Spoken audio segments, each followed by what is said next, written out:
ये काम कीजिए, इमीडिएटली आप वहां की सरकार को भंग कीजिए और आपके पास नजदीक है पैरामिलिट्री फोर्सेस हैं, हेलीकॉप्टर्स है वगैरह, आप वहां कंट्रोल कर दीजिए ताकि अगर एक गुम्मद भी बच जाइए उसको शीशे का फ्रेम करके बाद में लोगों को बता सकते हैं हमने एक गुम्मद को बचाया। जी नरसिम्हा राव ने यह बात सुनी लेकिन कोई कार्रवाई नहीं की। बाद में जब कोई कार्रवाई नहीं हुई, मैंने शाम को बाद में टाइम मांगा राष्ट्रपति से मिलने का 4:30 बजे। उन्होंने टाइम मुझे दिया 5:30 बजे मिलने के लिए। डॉक्टर शंकर दयाल शर्मा हिंदुस्तान के राष्ट्रपति थे और यूं ही मैं निकलने वाला था, मुझे टेलीफोन प्राइम मिनिस्टर हाउस से आया कि 6 बजे कैबिनेट की मीटिंग है। खैर मैं गया राष्ट्रपति भवन पहुंचकर मैंने देखा कि राष्ट्रपति जी रो रहे थे। उनको महसूस हो रहा कि देश में बहुत खतरा बढ़ गया है, एक मस्जिद के टूटने का या मंदिर के टूटने से यहां हालात बहुत खराब हो सकते हैं। उनसे मैंने बातचीत की, मैंने कहा क्या हुआ क्या नहीं हुआ। इतने में मैंने कहा आपने क्यों नहीं इसमें इंटरवीन किया। कहने का मैंने टेलीफोन बुलाया था वहां के गवर्नर को, यूपी के गवर्नर आंध्रा के रहने वाले थे मिस्टर कोई रेड्डी, वो बहुत ही नेक आदमी है, मैं भी उनको जानता हूं, बहुत ही दयानतदार आदमी है।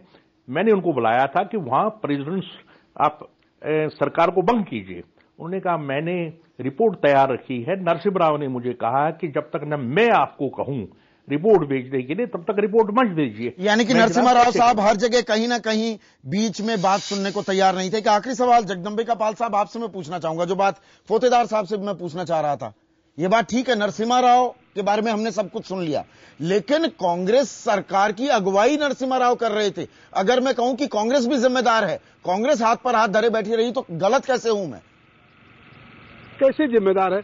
उसी कांग्रेस के ही तो नेता थे फोतेदार जी, जो एक मंत्री के रूप में उनको बार बार आगाह कर रहे थे, लेकिन वो अधिकार प्रधानमंत्री के हाथ में था कि राज्यपाल की रिपोर्ट मंगवाते।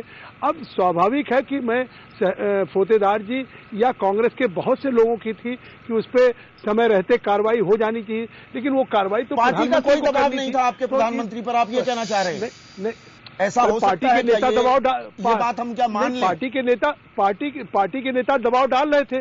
फोतेदार जी राष्ट्रपति जी के पास गए, फोतेदार जी प्रधानमंत्री से मिले और उन्होंने कहा इस पे समय रहते हुए आप कार्रवाई करिए। इसी तरह से और नेताओं ने भी कहा होगा, लेकिन वो कार्रवाई उस समय प्रधानमंत्री थे, उनको लेना था, लेकिन उन्होंने उस समय नहीं लिया।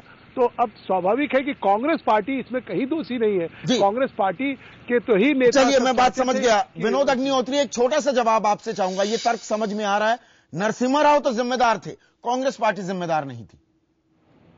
देखिए वो है ना, जो तटस्थ है समय लिखेगा उनका भी अपराध।